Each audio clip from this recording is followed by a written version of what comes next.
Novel دھوپ چھاؤں سہر جائی، تحریر ہما قریشی، قسط نمبر 24۔ 4 ماہ بعد حیات کی طبیعت بہت زیادہ خراب رہنے لگی تھی۔ وہ ہر وقت شیر افکن کو یاد کر کے روتی رہتی تھی، جو نہ جانے اسے چھوڑ کر کہاں چلا گیا تھا۔ اس وقت بھی وہ بیڈ پر نیم دراز آنکھوں میں آنسو لیے اس کی اور اپنی تصویر تک رہی تھی، جس میں وہ شرارت سے اس کی جانب جھکا کان میں کچھ کہہ رہا تھا۔ آپ واپس نہیں آ رہے ہیں نا افکن؟ اب بس ٹھیک ہے، میں بھی ناراض ہوں آپ سے۔ اب میں یہاں نہیں رہوں گی، میں مما کے پاس چلی جاؤں گی۔ ویسے بھی وہ مجھے بلا رہی تھی، اب وہ مجھ سے ناراض بھی نہیں ہے۔ ہاں، میں کل چلی جاؤں گی ماما پاس، پھر آپ ہوتے رہیے گا ناراض۔ اب حیات بھی آپ سے ناراض ہے۔ وہ تصویر سے ایسے باتیں کر رہی تھی گویا وہ سچ میں اس کے مقابل بیٹھا ہو، اور پھر کب اس کی آنکھ لگ گئی اسے خود نہیں پتہ لگا تھا۔ ناصر صاحب، ہوش کے ناخن لیں، آپ اس کی ذہنی حالت تو دیکھیں ذرا۔ اتنے ماہ ہو گئے مگر وہ شیر افکن کے صدمے سے نکلنے کو تیار ہی نہیں ہے۔ ڈاکٹرز کا کہنا ہے کہ اگر اس لڑکی کی یہی حالت رہی تو آئندہ وقت میں بہت کمپلیکیشنز ہو سکتی ہیں، اور آپ اس حالت میں اسے اس کی ماں کے گھر لے جا رہے ہیں۔ زرین کو ناصر صاحب کا فیصلہ ایک آنکھ نہیں بھایا تھا، جو حیات کی ضد پر راضی ہو گئے تھے۔ زرین، اسے صدمے سے نکالنے کے لیے اپنوں کی ضرورت ہے۔ یہیں رہے گی تو کبھی افکن کی یاد سے نہیں نکل سکے گی۔ اچھا ہے اپنوں میں جائے گی تو اس کا غم ذرا ہلکا ہو جائے گا، اور بھلا ماں سے زیادہ کون خیال رکھ سکتا ہے؟ وہ سمجھانے والے لہجے میں بولے تو اس کی ذہنی حالت کو دیکھتے ہوئے وہ خاموش ہو گئی، جو ہر وقت بس روتی رہتی تھی یا شیر افکن کو پکار پکار کر اداس ہو جایا کرتی تھی۔ جب ہی ان کی نظر سامنے مرجھائی سی صورت لیے نزدیک آتی حیات پر پڑی تھی، جو افکن کی سنگت میں کھلتا گلاب ہوا کرتی تھی اور اب اس کی جدائی میں بالکل کملا کر رہ گئی تھی۔ میں جاؤں آنٹی؟ وہ پہلے ان کی اجازت چاہتی تھی۔ زرین اگر اس کے لیے بہت اچھی نہیں ہوئی تھی تو اب بری بھی نہیں رہی تھی، شاید بیٹے کو کھو کر عقل آ گئی تھی۔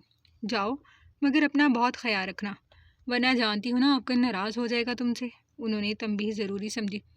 اب میں ناراض ہوں ان سے، اب وہ آئیں تو ان سے کہیے گا اب میں جب تک واپس نہیں آؤں گی جب تک وہ مجھے لینے نہیں آئیں گے، ٹھیک ہے نا انکل؟ وہ ناراضگی کا اظہار کرتی ناصر صاحب کی جانب پلٹتی معصومیت سے بولی تو وہ ضبط سے سرخ پڑتی آنکھوں سے سر ہلا گئے۔ زری نے اپنی آنکھیں چھپک کر آنسو چھپائے تھے۔ چلیں بیٹے، آپ کی مما آپ کی منتظر ہوں گی۔ وہ ان کے ساتھ آج ہاشمی ولا کو اس وقت تک کے لیے خیر بات کہہ چکی تھی، جب تک افغان واپس نہیں آ جاتا۔ اب جانے اس کا انتظار کتنا طویل ہونے والا تھا، یا پھر انتظار ہی رہ جاتا۔ ایک لمحے کو پلٹ کر پیچھے دیکھا کہ شاید کہیں سے افغان نمودار ہو جائے، مگر ہمیشہ کی طرح اس کی نگاہیں مایوس ہی لوٹ آئی تھیں۔ افغان اپنی زندگی میں ہی حیات کی والدہ کا پتہ لگا چکا تھا، جو بیٹی کے ساتھ اکیلی رہ گئی تھی۔ خاندان والوں نے قطع تعلق کی اختیار کر لی تھی۔ وہ انہیں حیات سے ملانا چاہتا تھا، مگر وہ ناراضگی ظاہر کرتی اس سے اپنے تمام رشتے بھی ختم کر چکی تھی۔ مگر جب انہیں افغان کے اس دنیا سے جانے کی خبر ملی تو ان کی ممتا بیٹی کی محبت میں تڑپ اٹھی تھی۔ کچھ روز قبل ہی ناصر صاحب کے تھرو انہوں نے حیات سے رابطہ کیا تھا۔ ان کے پاس محض افغان کا ہی نمبر تھا، جو اب ناصر صاحب کے پاس محفوظ تھا، جس پر زیادہ تر حیات کے نمبر کی کالز ہی موصول ہوتی تھی۔ حیات ماں کی آواز سن بس مسلسل معافیاں مانگے جا رہی تھی۔ شاید اس کی ماں کی بددعا لگ گئی تھی اسے، اور اب وہ افغان سے ناراض ہو کر جا رہی تھی۔ ویسے بھی وہ اسے پیار نہیں کرتا تھا، تو اب وہ بھی اس سے ناراض ہو گئی تھی، شاید کبھی واپس نہ آنے کے لیے۔ ناصر صاحب کو حیدرآباد پہنچتے پہنچتے خاصی رات ہو گئی تھی۔ حیات کی طبیعت کے پیش نظر وہ سلو ڈرائیو کر کے وہاں پہنچے تھے، جبکہ وہ ماں کو دیکھتے ہی جیسے ہر غم بھول گئی تھی۔ ماما، مجھے معاف کر دیں، معاف کر دیں اپنی حیات کو۔ جب تک آپ معاف نہیں کریں گی نا افغان واپس نہیں آئیں گے۔ آپ مجھے معاف کر دیں، بہت دل دکھایا ہے نا میں نے آپ کا اور بابا کا، بہت بری بیٹی ہوں میں، سب کو بہت تنگ کیا ہے۔ وہ ماں کے سینے سے لگی مسلسل بڑبڑا رہی تھی، جبکہ اپنی بیٹی کی حالت دیکھ ان کا کلیجہ منہ کو آ رہا تھا۔ نہیں حیات میرا بچہ، بھلا میں اپنی لاڈلی بیٹی سے ناراض ہو سکتی ہوں؟ نہیں نا، تم نے ایسا کیوں سوچا؟ میں اور تمہارے بابا تم سے بالکل بھی ناراض نہیں تھے، بس تم ٹھیک ہو جاؤ جلدی سے۔ وہ اس کے ماتھے پر پیار کرتی محبت سے پُر لہجے میں بولی تھی۔ نہیں ماما، آپ اور بابا ناراض ہیں، جبھی تو افغان واپس نہیں آ رہے۔ زری آنٹی کہتی ہیں وہ کبھی واپس نہیں آئیں گے، مگر مجھے معلوم ہے وہ جلد واپس آ جائیں گے، جب آپ مجھے معاف کر دیں گی۔ وہ منہ سوڑ کر کسی چھوٹے بچے کے انداز میں ضدی لہجے میں بولی۔ حیات، چلو اٹھو، اپنی بہن سے بھی نہیں ملی تم، جلدی سے ملو اس سے۔ اور دیکھو ناصر صاحب بھی کھڑے ہیں، وہ کیا سوچیں گے ہم مہمان نواز لوگ نہیں ہیں؟ انہوں نے بیٹی کو بہلایا، جو ناصر صاحب کو دیکھ کر جلدی سے اٹھی تھی۔ بابا آپ کھڑے کیوں ہیں؟ بیٹھیے نا۔ وہ ان کی جانب بڑھی تو مسکرائے۔ نہیں بیٹا، بس میں نکلوں گا، تم اپنا خیال رکھنا، اور اگر کسی بھی چیز کی ضرورت ہو تو فوراً اپنے بابا کو یاد کرنا، اوکے؟ وہ اس کے سر پر ہاتھ رکھتے شفقت بھرے لہجے میں بولے تھے۔ نہیں بھائی صاحب، کھانا کھا کر جائیے گا، حیات کی والدہ جلدی سے بولی۔ نہیں بہن، بہت شکریہ، بس اب نکلوں گا، زری میرا انتظار کر رہی ہوں گی۔ وہ انکار کر چکے تھے۔ بابا رک جائیں، آپ صبح چلے جائیے گا، حیات لاڈ سے بولی۔ نہیں میرا بچہ، آپ کی آنٹی میرا انتظار کر رہی ہیں، میں اپنی بیٹی سے ملنے آتا رہوں گا۔ اس گھر میں کوئی مرد نہیں تھا اور وہ وہاں زیادہ مزید ٹھہرنا نہیں چاہتے تھے۔ ان کا ارادہ ایک عدد کیئر ٹیکر بھی ساتھ بھیجنے کا تھا، مگر وہ محسوس نہ کریں یہ سوچ کر وہ ٹھہر گئے تھے، مگر ایک گاڑی اور ڈرائیور کو وہ پہلے ہی بلا چکے تھے جو کچھ دیر میں بس پہنچنے والا تھا۔ بہن، اب ہماری بیٹی آپ کے حوالے ہے، اس کا بہت خیال رکھیے گا، اور گاڑی اور ڈرائیور اب سے یہی رہیں گے، منع نہ کیجیے گا پلیز۔ انہیں منہ کھولتا دیکھ انہوں نے باز رکھا۔ حیات کی حالت ایسی نہیں ہے کہ کوئی رسک لیا جائے، اور اگر آپ برا نہ مانیں تو میں حیات کے ساتھ ایک نرس رکھنا چاہتا ہوں جس کی حیات کو اشد ضرورت ہے۔ بالآخر وہ بول ہی گئے تھے۔ حیات کی والدہ نے ایک نظر حیات کو دیکھا اور پھر خاموش ہو گئی۔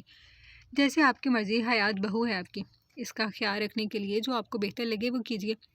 وہ انکاری نہیں ہوئی تھی، بلکہ انہیں تو اپنی بیٹی کی قسمت پر رشک آیا تھا۔ اس کے سسر بیٹی کے گزر جانے کے بعد بھی اس کی بیٹی کو اتنی محبت دے رہے تھے تو اس کا شوہر کتنا پیارا ہوگا۔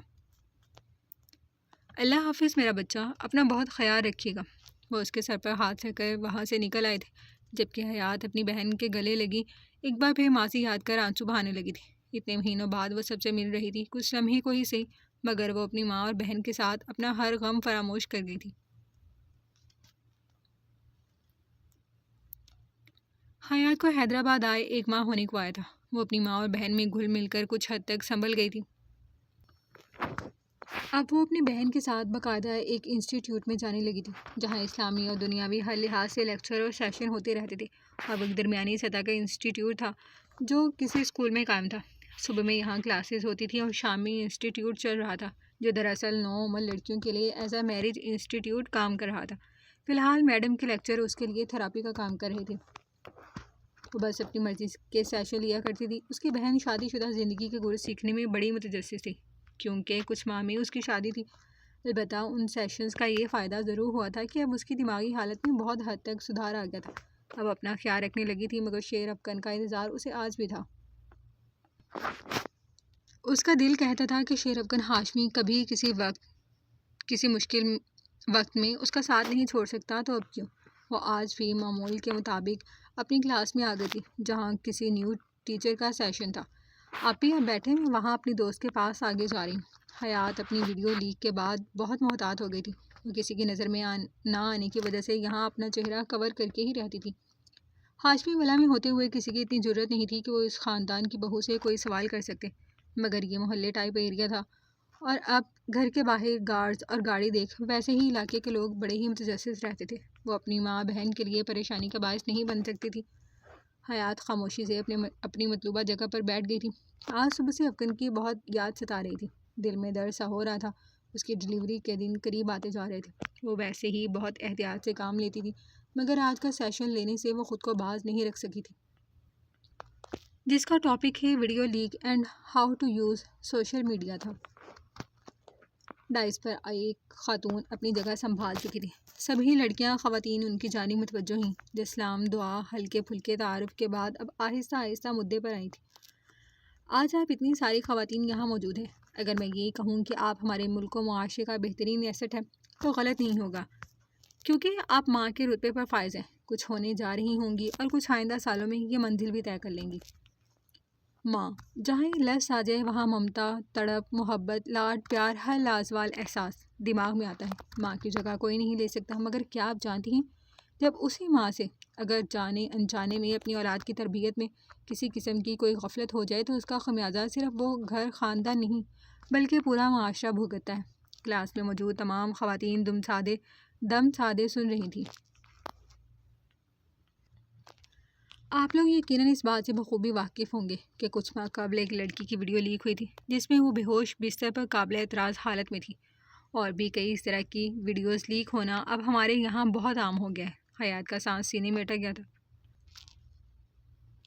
شاید وہ کسی اور ویڈیو کا حوالہ دے رہی تھی، مگر اس کی ویڈیو بھی تو اسی طرح کی تھی۔ وہ ویڈیو یقیناً کسی بڑے باپ کی بیٹی کی تھی، کیونکہ وہ ویڈیو تمام سوشل پلیٹ فارم پر سے صرف چند گھنٹوں میں نہ صرف ڈیلیٹ ہو گئی تھی، بلکہ اس کنٹینٹ پر ریسٹرکشن عائد ہیں کہ اگر کوئی بھی دوبارہ اس ویڈیو کو شیئر کرنے کی کوشش کرے گا تو وہ کنٹینٹ وائلیشن کی وجہ سے خود ہی ریموو ہو جائے گا۔ ویڈیو لیک میں استعمال کیے گئے تمام اکاؤنٹس ہیک ہو گئے تھے، حتیٰ کہ وہ ویڈیو پلے ہونے میں بھی وقت لے رہی تھی۔ تو آپ خود سوچ لیجیے کہ اس لڑکی کے گھر والوں کے سورسز کہاں تک ہوں گے جو سائبر کرائم کے تحت فوری ایکشن لے گئے تھے۔ حیات کو لگا وہ ابھی اس کا نام لیں گی اور سب رخ موڑ کر اس کی جانب دیکھیں گے، اس پر ہنسیں گے، اسے حقارت بری نظروں سے دیکھیں گے، سب اس پر تہمت لگائیں گے، اسے بدکردار کہیں گے اور وہ ایک بار پھر زمانے بھر میں رسوا ہو جائے گی۔ خیر، ہم اس بچی اور اس جیسی تمام بچیوں کے لیے دعا ہی کر سکتے ہیں کہ اللہ پاک ان کی نجی زندگی کے باقی کے معاملات میں خیر رکھے۔ مگر یہاں جو بات سب سے زیادہ دلچسپ ہے وہ جانتی ہیں کیا ہے؟ انہوں نے ایک لمحے کو ٹھہر کر سب کی جانب دیکھا تھا، سب خاموش تھے۔ محض چند گھنٹوں میں اس ویڈیو کے 15 لاکھ سے اوپر ڈاؤن لوڈرز تھے۔ اس بات سے آپ اس ملک کی نوجوان نسل کی ذہنی پستی کا اندازہ بخوبی لگا سکتے ہیں۔ حیات تو گویا پتھر کی ہو گئی تھی۔ سب سے پہلے تو آپ یہ دیکھیں کہ ہماری قوم کس قدر فارغ ہے اور دوسری جانب بے حس اور بغیرت ہو چکی ہے۔ مطلب ہماری نظر میں اگر کسی کی بہن بیٹی کی عزت نیلام ہو رہی ہے تو کوئی ایک غیرت مند ایسا نہیں جو آگے بڑھ کر اس بے حیائی کو روک سکے، یا کچھ نہیں کر سکتا تو غلط کو غلط ہی کہہ سکے۔ مگر نہیں، ہم سب نیوٹرل بن کر پیچھے کھڑے ہو کے تماشا دیکھ رہے ہوتے ہیں، اور جس سے شکوہ کیا جائے وہ کہتا ہے آخر میں اکیلا کر ہی کیا سکتا ہوں، اور غلطی تو اس لڑکی کی ہے۔ وہ تلخی سے مسکرائی تھی۔ مطلب غلطی لڑکی کی ہے تو وہ جانے اور اس کا اللہ جانے۔ آپ کون ہوتے ہیں سزا یا جزا یا پھر نیک اور بد کرداری کا فیصلہ کرنے والے؟ نہیں، دوسروں پر کیچڑ اچھالنے کے لیے ہم نعوذ باللہ گویا اللہ سے اجازت لے کر آئے ہیں۔ ہمارے نزدیک دنیا کے بہترین انسان ہم بذات خود ہیں اور پوری دنیا بری۔ کلاس میں خاموشی چھائی ہوئی تھی، بس ان کی آواز تھی جو سماعتوں میں کڑوی حقیقت انڈیل رہی تھی۔ جس معاشرے میں ایک لیک ویڈیو کے چند گھنٹے میں لاکھوں میں ڈاؤن لوڈرز ہوں تو ذرا سوچیں وہ معاشرہ کس قدر پستی میں جا رہا ہے۔ ہمارے مسلم معاشرے میں سوشل میڈیا کے ذریعے نوجوان نسل کی کس قسم کی ذہن سازی کی جا رہی ہے، جن کی زندگی کا مقصد بس ہنسی ٹھٹا یا پھر دوسروں کی عزتوں کو نیلام ہوتا دیکھنا، انٹرٹینمنٹ کا ذریعہ ہو۔ وہ ایک لمحے کے لیے چپ ہوئی۔ اچھا، سوال یہ اٹھتا ہے کہ معاشرے میں بڑھتے اس بگاڑ میں کیا صرف واحد قصوروار سوشل میڈیا ہے؟ جواب ہے نہیں۔ پتہ ہے کیوں؟ کیونکہ بگاڑ سوشل میڈیا نہیں بلکہ اس کا غلط استعمال ہے، اور غلط استعمال کی بڑی وجہ ہمارے یہاں شعور کا فقدان ہے، جس کی سب سے اہم وجہ تعلیم کی کمی ہے۔ ہم نے جن ہاتھوں میں سب سے پہلے کتاب پکڑانی تھی، ہم نے ان ہاتھوں میں موبائل اور انٹرنیٹ پکڑا دیا، تو نتائج تو بھیانک ہونے ہی تھے۔ ہمارے ملک کے ایسے گاؤں اور شہروں میں بھی انٹرنیٹ کی سہولت موجود ہے جہاں آج تک ایک پراپر اسکول تک تعمیر نہیں کیا گیا۔ میں یہ نہیں کہتی کہ انٹرنیٹ نہیں ہونا چاہیے، بلکہ انٹرنیٹ سے پہلے انہیں کتاب کی خوشبو سے آشنا کروائیں، انہیں شعور کی آنکھ سے نوازنے کا ضامن بنیں، انہیں پہلے ٹیکنالوجی کی الف بے تو سکھائیں۔ انہیں ڈائریکٹ اٹھا کر انٹرنیٹ کے ذریعے ایسی دنیا میں پھینک دینا جس کا کبھی انہوں نے تصور بھی نہیں کیا، یہ زیادتی ہے، نہ صرف ان لوگوں کے ساتھ بلکہ ہمارے معاشرے کے اہم سرمائے ہماری نوجوان نسل کے ساتھ۔ تیز لہجے میں بولنے کے باعث ان کا چہرہ سرخ پڑ گیا تھا۔ یہ تو بات ہو گئی ان پڑھ معاشرے کی، وہ تو چلیں سیدھے سادھے لوگ ہیں، اتنا قصور ان کا بھی نہیں ہے۔ مگر یہاں دوسری بڑی غلطی ہمارے پڑھے لکھے ماں باپ کر رہے ہیں، جو پرائیویسی کے نام پر اپنی اولاد پر چیک ہی نہیں رکھتے کہ آخر ہماری اولادیں گھنٹوں موبائل میں مصروف ہیں تو آخر کر کیا رہی ہیں؟ ہم لگتا ہے کہ وہ پڑھ رہے ہیں یا اپنی تعلیم سے متعلق ہی کسی ایکٹیویٹی میں مشغول ہیں، جبکہ ایسا نہیں ہے، وہ تو فضول سی ٹک ٹاک اور فیس بک کی فحش ویڈیو دیکھنے میں مصروف ہے۔ کلاس میں موجود خواتین میں ایک دم چیم گوئیاں ہونے لگی تھی، کیونکہ اکثریت مائیں تھیں، اور اس بات سے بھی بخوبی واقف تھی کہ 5 میں سے 4 لڑکیوں کو اب اس طرح کی فضول ویڈیوز بنانے کا کریز چڑھ گیا ہے، جو ان کی زندگی تباہ و برباد کر دیتا ہے۔ اب معاشرے میں بڑھتے اس بگاڑ کا ایک واحد حل تو سب سے پہلے تعلیم دینا ہے۔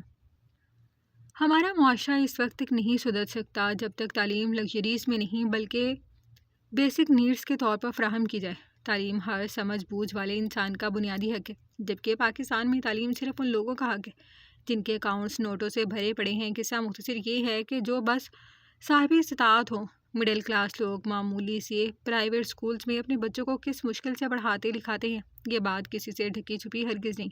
مگر کیا صرف یہی تعلیم کا معیار ہے؟ نہیں، کتابوں کے رٹے لگانا اور شعور کی کمی یہی ہے۔ معاشرے میں بڑھتی کرپشن کی سب سے بڑی وجہ، تعلیم سے محرومی کی وجہ تو ہماری نااہل سرکار ہے۔ خیر، ہمارا اصل مدعا تعلیم کی فراہمی نہیں، سوشل میڈیا کا غلط استعمال ہے۔ آخر اسے کس طرح قابو کیا جائے؟ اب اتنے بگاڑ کے بعد بھی اگر ہم نے ہوش کے ناخن نہ لیے تو عنقریب ہم اپنے بچوں کو دماغی مفلوج کر دیں گے۔ سب نے متفقانہ انداز میں سر ہلائے تھے۔ سب سے پہلے تو ہماری ماؤں کو ذرا ساس بہو کی لڑائی جھگڑوں اور کس کے گھر میں کیا ہو رہا ہے جیسی کنسوئیاں لینے والے کاموں سے ذرا اجتناب برتنا ہوگا اور اپنا سارا فوکس اپنے بچے پر کرنا ہوگا۔ وہ دھیرے سے مسکرائیں، پوری کلاس بھی ساتھ مسکرائی تھی۔ آپ کی ذمہ داری 3 یا 20 سال کے بچے کو اسکول، ٹیوشن، مدرسہ، یونیورسٹی بھیج دینے سے ختم نہیں ہوتی، بلکہ اسکول، یونیورسٹی، ٹیوشن صرف بچوں کی اچھی نشو و نما کا ذریعہ ہے۔ اصل تربیت کی ذمہ داری تو ماں پر عائد ہے، جس میں غفلت بڑی تباہی ہے، کیونکہ ایک انسان ایک معاشرہ بناتا ہے اور وہ معاشرہ ایک ماں تشکیل دیتی ہے۔ ہمارے یہاں اب چھوٹے چھوٹے سے بچوں کے ہاتھوں میں موبائل ہے۔ کیا یہ آپ کا لاڈ، پیار، محبت ہے؟ نہیں، یہ محبت نہیں، بلکہ آپ اپنے بچے سے دشمنی کر رہے ہیں۔ بچوں کو 18 سال کی عمر سے پہلے یا کم از کم میٹرک سے پہلے تو ہرگز بھی ان کا پرسنل سیل فون نہ دیں۔ ہاں، بچوں کو باز رکھنا تھوڑا مشکل ہے، آپ انہیں اپنا سیل فون دیجیے، اور اگر انہیں موبائل دے بھی رکھا ہے تو ان پر چیک رکھیں، ان کا اسکرین ٹائم محدود کریں، ان پر چیل کسی نگاہ رکھیں کہ آخر وہ کر کیا رہے ہیں۔ انہیں اس گیجٹ کے صحیح اور غلط دونوں کے فائدے اور نقصان بتائیے۔ انہیں بتائیے کہ یہ گیجٹ آپ کو تباہ کرنے کے لیے نہیں، بلکہ آپ کی زندگی آسان کرنے کے لیے بنایا گیا ہے۔ ماں باپ اور اولاد کے درمیان کوئی پرائیویسی نہیں ہوتی۔ دوسری بات، انہیں اعتماد دیں، اپنے بچوں پر کڑی نگاہ رکھیں، ان پر کبھی اندھا اعتماد نہ کریں، مگر کبھی ان پر یہ ظاہر نہ کریں کہ آپ ان کی ذات کو لے کر مشکوک ہیں۔ انہیں ہمیشہ مان دیں، محبت دیں، انہیں یہ احساس دلائیں کہ آپ ان پر اندھا اعتماد کرتے ہیں۔ آپ کا دیا جو یہ اعتبار ہے، یہ ان کے ڈگمگاتے قدموں کو کبھی جگہ سے اکھڑنے نہیں دے گا، بلکہ ان کے دل میں آپ کا خوف نہیں بلکہ محبت مان ہوگی جو کبھی غلط راہ پر جانے نہیں دے گی۔ اولاد کو اگر ہینڈل کرنا ہے تو نرمی سے، پیار سے، سختی برتنے سے اولاد ہو یا کوئی بھی رشتہ خوف زدہ ہو جاتا ہے، اور جہاں خوف ہو وہاں بغاوت ضرور ہوتی ہے۔ اولاد کو باغی نہیں کرنا بلکہ اپنا کرنا ہے، اور اولاد اپنی جبھی ہوتی ہے جب آپ انہیں اپنی زندگی کے قیمتی لمحات میں سے وقت دیں۔ اعتماد، مان، بھروسہ، پیار، آپ کی آج کی یہ انویسٹمنٹ مستقبل میں سود سمیت آپ کے پاس اچھی طرز پہ لوٹ کر ضرور آئے گی۔ اور اگر اولاد کو پیار نہیں دیں گے، ان پر بھروسہ نہیں کریں گے، انہیں اپنا ساتھ مان نہیں بخشیں گے، جبر اور سختی کریں گے تو آپ انہیں کھو دیں گے۔ دنیا کی سب سے پیاری زبان پیار کی زبان ہے، جو جانور کو بھی اپنا بنا دیتی ہے۔ پھر یہ تو آپ کی پیدا کی ہوئی اولاد ہے، ناخن گوشت سے جدا نہیں۔ ہمارے یہاں اکثر اوقات ماں باپ اولاد کی خواہشات پوری کرنے کے حصول میں سب کچھ کرنے کو تیار ہو جاتے ہیں، مگر ہر بنیادی ضرورت اور چیز کی ایک عمر ہوتی ہے۔ عمر سے پہلے چیز کی فراوانی بگاڑ کا باعث ہے۔ مثال کے طور پر، کیا آپ لوگوں کے ماما بابا نے عمر سے پہلے 2-2.5 سال کی عمر میں آپ کی شادی کی تھی؟ کلاس میں ایک دم ہلکا سا کہکا بلند ہوا۔ نہیں کی نا، کیونکہ وہ آپ کی عمر کی ضرورت نہیں تھی۔ تو اسی طرح تمام تر ضروریات بھی ایک عمر میں اچھی لگتی ہیں۔ گاڑی چلانے کے لیے 18 سال کی عمر تو موبائل کے لیے 2 سال کی کیوں مختص ہو گئی ہے؟ یہاں بیبی دنیا میں آتا ہے اور دوسرے سال اس کا ٹیبلٹ آ جاتا ہے، جو کہ غلط ہے۔ وہ بولنے کے ساتھ دھیرے سے مسکرائی بھی تھی، کیونکہ کلاس میں موجود تمام خواتین نے چور نظروں سے ایک دوسرے کی جانب دیکھا تھا۔ اب سوال یہ اٹھتا ہے کہ اتنی لمبی تقریر کی آخری وجہ کیا ہے؟ جواب ہے تربیت۔ ہمارے معاشرے کو تربیت کی اشد ضرورت ہے۔ جس طرح پانی پینے کے آداب، کھانا کھانے کے آداب، کپڑے پہننے کے، ہر چیز کے آداب سکھائے جاتے ہیں، اسی طرح ہماری قوم کو سوشل میڈیا کے درست استعمال کرنے کا طریقہ کار سکھانے کی بھی اشد ضرورت ہے۔ انہیں سکھانا پڑے گا کہ موبائل، ٹک ٹاک جیسے اپلیکیشنز پر رقص کرنے کے لیے نہیں ہے، یہ عزتیں نیلام کرنے کے لیے نہیں ہے۔ ہمارے یہاں انٹرنیٹ کا استعمال اس قدر غلط انداز میں کیا جا رہا ہے جس کی کوئی انتہا نہیں۔ ہمیں اپنے بچوں کو، ٹیچرز کو، گو کہ ہر چھوٹے بڑے کو یہ تربیت دینی پڑے گی کہ ہم انٹرنیٹ اور اسمارٹ فونز کا درست استعمال کیسے کر سکتے ہیں۔ ہمیں اتنے کرپٹ ہو چکے ہیں، ہمیں انہیں سکھانا ہوگا کہ انہیں محض فلمز، ڈرامے یا دوسری قسم کا فحش مواد دیکھنے کے لیے یا پھر دھوکے بازی کرنے کے لیے نہیں، بلکہ آپ کا مستقبل سنوارنے اور آپ کی ریگولر زندگی کو آسان بنانے کے لیے بہترین کردار ادا کر سکتا ہے۔ پاکستان میں اس قدر مہنگائی ہو گئی ہے اور جابس نہ ہونے کے برابر ہیں۔ ہم نیٹ اور اسمارٹ فون، انہی 2 چیزوں کے مثبت استعمال سے اپنی زیادہ نہیں تو بہت سی پریشانیاں دور کر سکتے ہیں، مگر ہم نے اپنے اوپر سارے دروازے خود بند کر رکھے کہ انٹرنیشنل لیول پر بڑی بڑی ای کامرس مارکیٹ پلیس ہو گئے یا فیس بک، یوٹیوب جیسے بڑے پلیٹ فارمز، وہ سب آپ کو تو بہت اچھے سے یوز کریں، مگر ان اپلیکیشنز کے استعمال سے آپ کو کوئی فائدہ نہیں ہو رہا، اور اس کی وجہ ہماری 2 نمبری ہے۔ کوئی باہر کا بندہ ہم پر جلدی ٹرسٹ نہیں کرتا، بزنس میں ہاتھ نہیں ڈالتا۔ بڑی بڑی بڑی ملٹی نیشنل کمپنیز پاکستان میں کام کرنے سے انکار کر دیتی ہیں۔ وجہ ہماری قوم کے چند نوسر بازار لوگ، جن کی وجہ سے پوری قوم بدنام ہوتی ہے۔ ہمارے ہر غلط کام میں سوشل میڈیا 60% کردار ادا کر رہا ہے، لیکن یہ غلطی سسٹم کی نہیں بلکہ سسٹم کو یوز کرنے والوں کی، یعنی آپ کی اور میری ہے۔ کچھ نہ بھی کریں تو اپنے بچوں پر کم از کم چیک اینڈ بیلنس کلاس میں رکھیں، کیونکہ فحش مواد دیکھنے میں اور ہماری قوم کی ایک بڑی تعداد نوجوانوں پر مشتمل ہے۔ تو آپ خود سوچ لیں کہ ہماری نوجوان نسل کس قسم کی ایکٹیویٹیز میں مبتلا ہے تو ملک اور معاشرے ترقی کیسے کرے گا۔ اب تو سوشل میڈیا پر باقاعدہ گروہ بن گئے ہیں جو نوجوان نسل کو تباہ کرنے میں اہم کردار ادا کریں۔ اب کیا لڑکے اور لڑکیاں آپ سوشل میڈیا پر کسی پر اندھا اعتبار نہیں کر سکتے۔ اپنی ذاتی تصویریں کسی بھی غیر یا فیس بک پر ملنے والے سو کالڈ دوست کسی اجنبی شخص کے ساتھ نہ شیئر کریں۔ آپ نہیں جانتے کہ اس شخص کے دل میں کیا ہے۔ میں آپ تمام ماؤں، بہنوں، بیٹیوں سے یہی کہوں گی کہ ابھی بھی وقت ہے۔ اپنے بچوں کو انٹرنیٹ کی دنیا کے دلدل میں گرنے سے بچا لیں، ورنہ ہماری تباہی یقینی ہے۔ شکریہ۔ وہ اپنی بات مکمل کرتی ڈائس پر سے ہٹ گئی تھی، البتہ وہاں موجود خواتین کے ذہنوں میں ایک نئی فکر اجاگر کر گئی تھی، اور اس فکر کا نام تھا اپنی قوم کا سرمایہ۔ اپنی نوجوان نسل کو دماغی مفلوج ہونے سے بچا لیں، انہیں تعلیم فراہم کریں اور ٹیکنالوجی کی دنیا سے انٹروڈیوس لازمی کریں، مگر اس کے مثبت اور منفی نتائج سے ضرور آگاہ کریں۔ شعور کی فراہمی انہیں اپنا اچھا برا سوچنے پر خود مجبور کر دے گی۔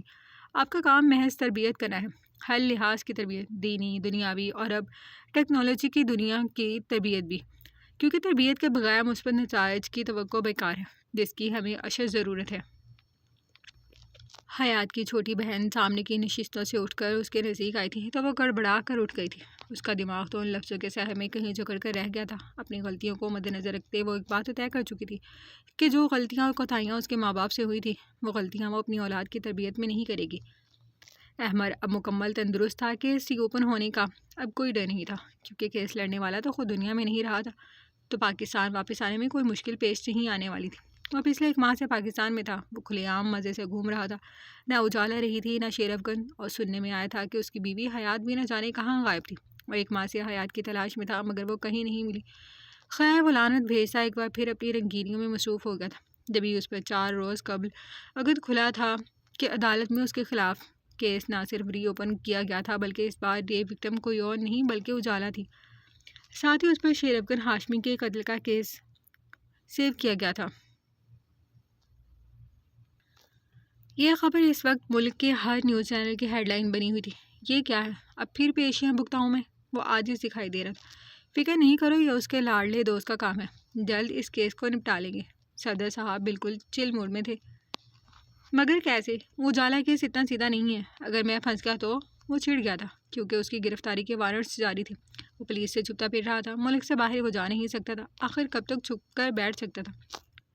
وقت تیزی سے پل لگا کر اڑ گیا تھا۔ ڈاکٹرز نے حیات کو ڈیلیوری کی 1 ہفتے بعد کی ڈیٹ دی تھی۔ وہ آج کل افغان کو بہت زیادہ یاد کر رہی تھی۔ ان چند مہینوں میں آبسا اور ارتضا بھی اس سے کئی بار ملنے آئے تھے۔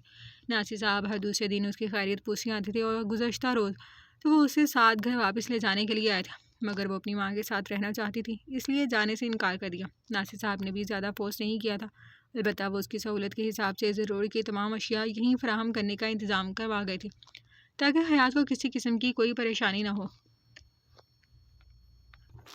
مگر جس شخص کی کمی وہ شدت سے محسوس کر رہی تھی بس ایک وہی تھا جو کہیں بھی نہیں تھا۔ رات کا دوسرا پہر چل رہا تھا، شہر میں تیز طوفانی ہوائیں چل رہی تھی، کھڑکیوں کے پٹ کھلے ہوئے تھے، اس میں اتنی ہمت نہیں تھی کہ اٹھ کر کچھ بھی کر سکتی۔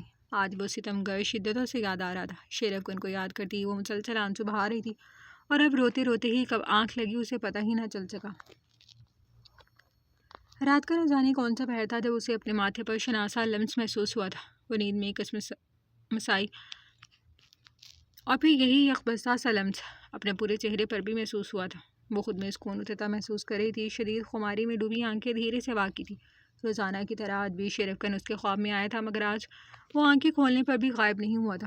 وہ ریموا آنکھوں سے مسلسل اس کا زخموں سے چور چہرہ تک رہی تھی، اپنی کئی دنوں کی تشنگی مٹا رہی تھی، جبکہ وہ اس کے ممتا کے احساس سے روشن چہرے کا ایک ایک نقش اپنے تشنہ لبوں سے چھوتا اور بہت نرمی سے اپنے حساب میں لیتا خود میں بھیج گیا تھا،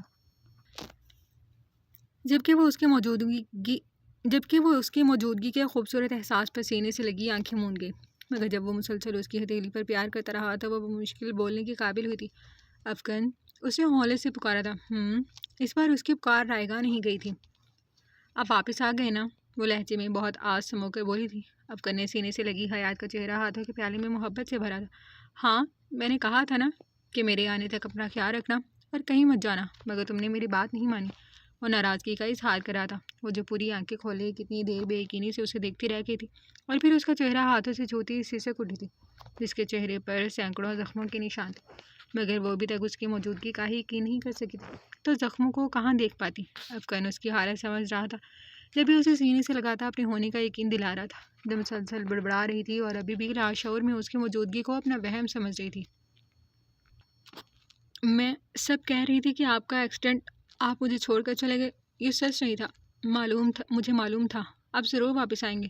وہ مسلسل روتی ہوئی مٹھیوں میں سختی سے اس کی شرٹ جکڑے اس کا سینہ بھگو چکی تھی، جبکہ وہ اس کی حالت کے خیال سے مسلسل اس کے آنسو پوچھ رہا تھا۔ حیات میری جان، میں نے کہا تو تھا کہ میں جلد واپس آ جاؤں گا، تو پھر پریشان ہونے کی کیا بات تھی؟ اور پلیز چپ ہو جاؤ، ورنہ تمہاری طبیعت خراب ہو جائے گی۔ اب وہ اسے خود سے جدا کرتا نرمی سے بولا، جو نیم اندھیرے کمرے میں بمشکل آنکھیں کھولے اس کی شرٹ سختی سے تھامے اپنی جانب کھینچ رہی تھی، جیسے وہ ابھی دور چلا جائے گا۔ حیات بس چپ ہو جاؤ، خاموش، اب اگر روئی نا تو میں ناراض ہو جاؤں گا۔ اسے اس کے لبوں پر انگلی رکھ کر دھمکی دی، جو کارگر ثابت ہوئی تھی۔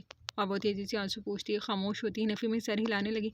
نہیں، میں نہیں رہوں گی، اب پکا، اب یہی رہے میرے پاس۔ وہ کھسک کر نزدیک ہوتی اس کے سینے سے سر ٹکاتی آنکھیں موند گئی۔ وہ اس کے بالوں میں انگلیاں چلاتا شدید کر میں اترا تھا۔ اس کی ذہنی حالت دیکھ اسے ایک بار پھر دکھ نے آن گھیرا تھا۔ وہ واقعی پاگل دیوانی تھی۔ سینے پر اس کی بھاری سانسیں محسوس کر سر جھکا کر دیکھا تو سکون پاتے ہی سو گئی تھی، مگر اس کی شرٹ کو سختی سے تھام رکھا تھا۔ بے ساختہ ہی افغان کے لب مسکرائے تھے، اوشن بلو آنکھوں میں جنون ابھرا تھا، مگر فی الحال وہ ضبط کر گیا تھا۔ میری پاگل دیوانی حیات۔ وہ اسے تکیے پر منتقل کرتا خود بھی اس بیڈ پر ایڈجسٹ ہو گیا تھا۔ حیات کے سارے بال تکیے پر پھیلے ہوئے تھے۔ اس نے بغور اس کے وجود کا جائزہ لیا تھا، جو پہلے سے زیادہ خوبصورت اور تھوڑی سی زیادہ ہیلدی ہو گئی تھی۔ گھنی پلکیں آنسوؤں سے نم تھی، پھولے پھولے رخسار، سرخ رخسار اسے شرارت پر اکسا رہے تھے۔ وہ دھیرے سے جھکا اور نرمی میں انہیں چھوتا، اسے اپنے حساب میں لیتا آنکھیں موند گیا۔ کل صبح انہیں کراچی کے لیے نکلنا تھا، کیونکہ اب وہ مزید حیات کو یہاں نہیں رہنے دے سکتا تھا۔ صبح فجر میں حیات کی طبیعت کی ناسازی کے باعث وہ فوری ہسپتال پہنچے تھے، جس کی اچانک ہی طبیعت بگڑ گئی تھی۔ ویٹنگ ایریا میں موجود شیرفکن کے چہرے سے پریشانی عیاں تھی۔ آہستہ آہستہ سب لوگ وہاں پہنچ گئے تھے۔ چند گھنٹوں کے طویل انتظار کے بعد ڈاکٹر نے اسے جڑواں بچوں کی پیدائش کی خوشخبری سنائی تھی۔ یہ خبر اس کے لیے حیران کن تھی، اس بارے میں تو کسی نے اسے کچھ نہیں بتایا تھا۔ تکلیف اور خوشی کی ملی جلی سی کیفیت میں آنکھیں جھلملا گئی تھیں۔ مبارک ہو بھائی۔ ارتضیٰ اور حفصہ کچھ دیر پہلے ہی ہسپتال پہنچے تھے۔ حیران سے شیرفکن کے گلے لگتا ارتضیٰ اسے خوشی سے خود میں بھیج گیا۔ خیر مبارک، تجھے بھی مبارک ہو۔ ڈاکٹر، میری وائف کیسی ہیں؟ وہ مسکراتی ہوئی لیڈی ڈاکٹر کو دیکھ جلدی سے بولا۔ ارتضیٰ نے اس کی حالت دیکھ مسکراہٹ ضبط کی تھی۔ وہ بالکل ٹھیک ہیں، آپ کچھ دیر میں ان سے مل سکتے ہیں۔ ڈاکٹر پروفیشنل مسکراہٹ پاس کرتی چلی گئی تھی، جبکہ وہ ابھی تک خوشی اور حیرانگی کی ملی جلی کیفیت سے دوچار کچھ بول ہی نہیں سک رہا تھا۔ کتنی ہی بار آنکھیں چبک کر خوشی کے آنسو خود میں اتارے تھے۔ گیلی آنکھوں میں اب اپنی شریک حیات سے ملنے کی تڑپ واضح تھی۔ پانی کی بوتل آتے ناصر صاحب نے بھی تیزی سے آگے بڑھ کر اسے گلے لگایا تھا۔ مبارک ہو تم پاپا، اور یار میں دادا بن گیا۔ وہ بیٹے کے گلے لگے فتح جذبات سے بوجھل لہجے میں پرمسرت انداز میں بولے تھے۔ وہ دھیرے سے مسکرایا۔ تم ٹھیک ہو نا؟ ناصر صاحب کی کھوجتی نظروں سے نظریں چرائی تھی۔ اس کی دلی کیفیت صرف وہی سمجھ سکتے تھے، جبکہ اب اس کی نظریں زری بیگم اور آبسہ کی گود میں گلابی اور نیلے کمبل میں لپٹے اپنے بچوں پر تھی۔